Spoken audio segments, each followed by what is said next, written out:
এখন রাত 1:30 বাজে আর এখন আমি ভিডিওটা স্টার্ট করেছি। তো আমি একটাই কথা বলবো, আমার দিদি এখন মানে ওর কলেজে অ্যাসাইনমেন্ট তৈরি করছে। এই যে এখন আমি কথায় কথায় একটা কথা বলেছি যে আমি তোকে রাখি পরালাম, তুই তো মানে আমাকে 100 টাকা দিলি, ঠিক আছে, কিন্তু তুই তো আমাকে রাখিটা পরালি না, আমি তোকে যেরকম রাখি পরালাম তুই তো আমাকে রাখি পরালি না। সিম্পল একটা কথা বলেছি। ও তখন ওর মায়া হয়েছে, ঠিক আছে। তো আমি তখন বললাম কি বলে তোর হাতটা দে। আমি তখন ভাবলাম হয়তো মানে এতক্ষণ মানে আমি রাখি পরাইনি, হয়তো সারপ্রাইজ দেবে এই কথাটার জন্য। আমি একদম অবাক যে আমার হয়তো সারপ্রাইজ দেবে বলে বলছে তোর হাতটা দে, আর ডান হাতটা চাইলো। তো সো আমাকে রাখি পরালো, কি দেখো তুমি, এটা আমার রাখি, এটা আমার রাখি, মানে আমি তো অবাক, তোমরা অবাক হয়ে গেছো।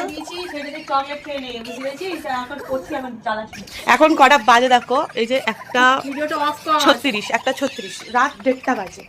আর আমি মেন কথা আমি ভাবতে পারিনি ও ঠিক আছে আমি ওর রাখিটা পরিয়েছিলাম এই যে, আর ঠিক আছে ও রাখিটা পরায়নি, ও সেটা নয়, আমি জাস্ট ও আমার হাতটা চাইলে আমি ভাবলাম সারপ্রাইজ দেবে। আসল কথা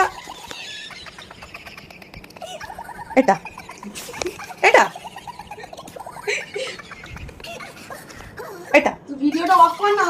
টাটা গাইস, এটাই আমার লাইফ গাইস, এটাই আমার লাইফ।